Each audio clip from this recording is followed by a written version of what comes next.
Hi, everybody. It's the Baseball Head, the amazing, spectacular, terrific, the great one, the people's champion. Your host, the Head. Welcome back to the Baseball Head, and hopefully you like this video and hit that subscribe button. Hopefully, we can get through this video. I am still struggling with my voice, but it's getting better day by day, minute by minute. Let's talk about the Mets bullpen. I'm going to lay all the cards on the table. I think there's a very good chance the Mets will have a different closer next season. I don't know what the odds are. I know that Edwin Diaz had said last week that there was a 50-50 chance he wasn't going to be back. And just based on my own feeling on it, it might be lower than that at this point. But there are good closers on the market. So the Mets aren't going to be without anybody at the end of the bullpen. A lot of it has to do with the years. I don't think Dave Stearns has the stomach to give a reliever 5 years or even 4 years. Now let me go through this article that SNY put out, where they go through the bullpen and all the players that are free agents, guys that are going to be gone, and whatnot. Okay, headline: How should Mets rebuild bullpen this offseason? Breaking down internal and external options. Edwin Diaz's future in New York is up in the air, and like I said, there's a possibility the Mets will not have him here next year. I would also mention the Mets have been needing to make changes. He's been here a long time, and they haven't won. People are going to get very hung up if he leaves, but got to put the best team on in the field, and if your team isn't winning, then you got to move on. When you think about the Mets offseason, what the team will look like at the start of the 26 campaign, there are a few things that immediately come to mind. One is the future of the offensive core, which was broken up on Sunday night when Brandon Nimmo was traded to the Rangers for Marcus Semien. Another is the free agency of Pete Alonso. I think Pete's closer to being back with the Mets than he was before, who could return, but whose power would have to be replaced externally if he signs elsewhere. Then there's the starting pitching, which will very likely be bolstered in a big way with a trade for a top-of-the-rotation arm seeming likely. Expect the Mets to start moving some of their prospects, like Jet Williams, could be on the move. Regarding the bullpen, what the relief corps looks like at 26 will have a lot to do with Edwin Diaz, who, like Alonso, free agent, the Mets would like to bring back. As New York goes about rebuilding the bullpen, here's how things are shaking out. The guys that are going to be here. There's two guys here. Lefties, Brooks Raley and A.J. Minter. That's it. And Minter, who missed most of last season after surgery to repair a torn lat, will likely be a few weeks behind to start the season. They missed him in an enormous way. And they might not need to go to guys like Gregory Soto and Danny Young, these mediocre lefties. Ryan Helsley, Tyler Rogers, and Gregory Soto, who were all acquired at last season's trade deadline, are free agents. They all sucked. They were terrible. And then it's all kinds of talk. Ryan Helsley's going to be a starter. He only has 2 pitches. What team is going to get a third pitch out of him? Fastball straight as an arrow. The slider doesn't do what it does most of the time and needs to do it. It throws hard, but that's it. Straight. Tyler Rogers, the submariner, ship him out of here. That submariner, ship him out of here. Gregory Soto, get him out of here. These guys made things worse when they got here. Ryan Stanek is also a free agent. Good, get him the hell out of here. I hope I never see him ever again. He blew more games for the Mets, especially early on against the Nationals, that came back to bite the Mets in the ass later on in the season.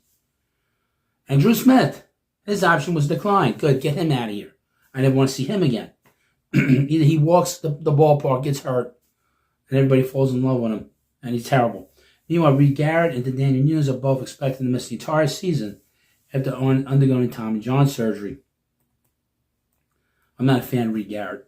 Raley and Minter are both legitimate late-game weapons, and Raley was tremendous at 25 after returning from his own Tommy John surgery. In 30 appearances over 25 and 2/3 innings, he posted 2.5 ERA. He pitched really well. The internal candidates. I can't believe this guy's still here. What's going on? Brazoban. Why is he still here? Another guy that was a disaster. He was probably the worst reliever the Mets had in big spots. There's no reason for him to be here. And high throwing prospect Dylan Ross, who has a problem throwing strikes. We'll see what the new pitching coach does with him. Other relievers who could compete for roles include Jonathan Pintaro. He wasn't that bad. Pintaro wasn't that bad. Adbert Azulay, who's on a 2-year minor league contract and missed the 25 season, he had an injury. Justin Hageman, he looked pretty good. Brandon Waddell, he looked pretty good too. Richard Lovelady, House Carrillo, and Joey Gerber. But in an 8-man bullpen that has only 2 locks, as of now, it's fair to believe the Mets will only rely on 1 or 2, or perhaps 2 of the aforementioned internal candidates out of the gate. The external candidates. The writer said it a bunch of times this offseason, I'll say it again, re-signing Diaz should be the easiest move the Mets make all offseason. No, it is not, because he's been here a long time, and they haven't won it. It's about winning. He's the reason they didn't go to postseason in 2019. He's the single reason. Okay?